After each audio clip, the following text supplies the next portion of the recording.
that for the GLE National Taiwan University, it's always a tiring job.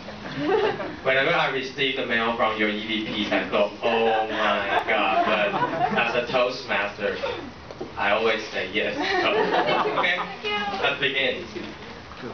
I will begin with the general evaluation first, then followed by language evaluation. For the general evaluation, for all assignment takers, always remember that you have to mention the purpose of your session.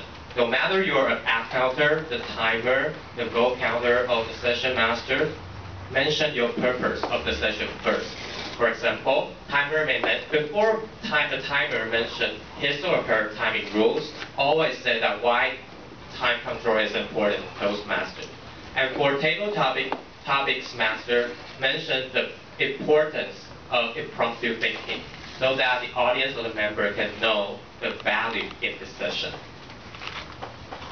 And for variety session, because I was late, I thought your meeting starts at 7, so when I was there it was 7, so I entered when you are having your variety session. I think the session was good, and it provides a lot of chances and opportunities for all the members to have a time to share their ideas. And for the table topic session, I would say the purpose is important. Also, the simplicity is very important. So try to make the questions as simple as possible so that it won't be too difficult for the members to respond to the question. And the stage for the speakers is that when you are the master of the table topics session, try to speak at least as little as possible, because you have to leave the room for the speakers. So try not to talk too much. Leave the room for the speaker.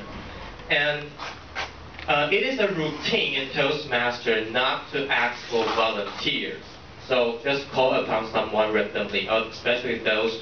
Usually we call members and those who don't have assignments first, because we want to let all the people here tonight to have a chance to speak. And last thing is a little small, but I think if you have to use the slides, you have to consider the group and the people here. But some of the slides tonight, I noticed the font, the word was too small. I think it may be for the people in the last row, they may have difficulty knowing the text on the slides. Okay, and suggestion for individual evaluator is that to be specific, to be creative, and to be well organized.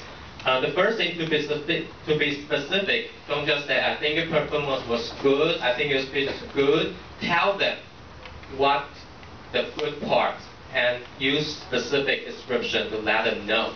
And to be creative, for example, a lot of people tend to conclude their evaluation by saying, all in all, or I look forward to your next speech. As a Toastmaster, try to be creative. Try to come up with your own words saying those things. You may be saying the same thing, but you can use different words. Try to coin a new expression or word on your own. And be organized. Even when you are giving evaluations, you still have your organization. Judging from the judging criteria when we come up with evaluation contests, you still have to have a summation, a conclusion. You have to briefly conclude your points during your evaluation. And for beginner evaluator, I would suggest that when you see the green signal, it's your time to give suggestions. And you should give your summation no later than you see the red flag or red signal. Okay, that's a very easy step for beginner evaluators. And also time control, okay? And the last I would like to mention is the audience etiquette, because I know that as during some people when they're speaking here tonight, some people get in and out. I would say if you want to get in or out of the room, try to do so when a speaker finishes his or her talk or speech, then you go out, then you go in. Don't try to distract the speaker as well as the audience. That is very important. Respect every individual speaking on the stage. Okay, it's time for the language. And three parts will build up my language evaluation session tonight. That they are how to say it about pronunciation and enunciation, and also the art of language. It's about good expression, word usage, and the last part is spot the knot. In this part, I will put up some sentences that contain either grammatical or idiomatic error for you to spot. Now the first word, it should be pronounced solitarily. Okay, solitarily. Solitarily. How to say it? Because sometimes when we know how to pronounce the word, it is, but when we are on the stage, sometimes we're nervous, we'll forget how to pronounce it, and we'll pronounce incorrectly, so I try to repeat again and again. And when you say it now, the MBA should be pronounced the MBA, because the letter N begins with a vowel, so the MBA, the NTU Toastmaster, not the NTU, the NTU. Okay, for this, don't say like swimming pool or working people. When you say the phrase, say like working people, swimming pool, okay? Because actually the meaning is on this two words. It's now working people, working force, working people, swimming pool. And methods instead of methods. I guess one speaker said methods or something. And materialism. And top one must pronounce word in Toastmaster Society. Evaluator. I think both the TME tonight say sometimes evaluator or something. Evaluator. Okay, say it until you're very, very familiar with the sound.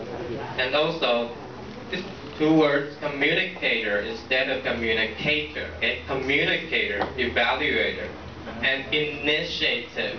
Okay, actually these three words share some common traits because the syllables is on the evaluator, communicator, initiative. Okay, and cliche for the art of language. Cliche is a good expression when something that is overly said and overly used. We can call it a cliche. For example, a phrase. You might find the phrase last but not the least to be a cliche in a writing textbook. A cliche in Chinese. A new way to translate might be 老梗 or something cliche. And referee is the person on the playing courts to making sure that all the players obey the rules. So the referee on the court of an NBA basketball game. And the third one, to take the initiative means the opportunity for you to take action first and then other people. So if you don't take the initiative, you may lose the initiative. And next word, obscure, means something that is not clearly expressed or something that is ambiguous, not clear. Maniac, okay, it is a noun, okay, so you can call someone who is very overly interested in religion, so he or she may be a religion maniac. And army volunteer, I like this word because a lot of times the hosts try to solicit volunteers from the audience, but sometimes you make yourself embarrassed. Any volunteers? Nobody cares about you. So this time you can say, okay, now I would like to call an army volunteer. For example, April, come here. So she is not an volunteer, she is an army volunteer because we know that sometimes there's no volunteer in the army. And Joey, I like this word because Joey can refer to a name, but it also refers to baby kangaroos. We know some small animals have different names. And we know, for example, when bears, when they're small, we call them cubs. Kitten, puppy. And to stress on something, okay, it means to put emphasis on something. But when you say it, okay, sorry, wrong, okay, to stress something. So you can say, I want to stress the importance, not stress on the importance, because it's I'm supposed to put it at the in the next part. So you say to stress something, okay, to stress the importance of something. Okay, let's move on to the last part, to spot the noun. Okay, try to find out if there are any incorrect parts. The first one, answer about the question. With the answer to the question. What do you want the most? I would say people say, what do you want most? Okay, no the. What do you want most? She's asking what should she do tonight. She's asking what she should do tonight. I think everyone knows that, but when you're speaking without preparation in advance, sometimes you just don't get it correct. Okay, the last slide, to contact with her a lot. Contact her a lot. When the word contact is a noun, we say to contact someone.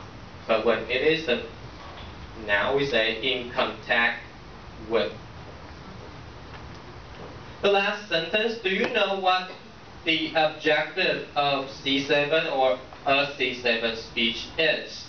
There's no grammatical errors in this sentence, but we don't say objective of C7 speech. We say the project of a C7 speech. And we know that in the CC manual, a project, for example, in project C7, there are maybe several objectives. So project is bigger, and objective is like guidelines for you to follow, more specific.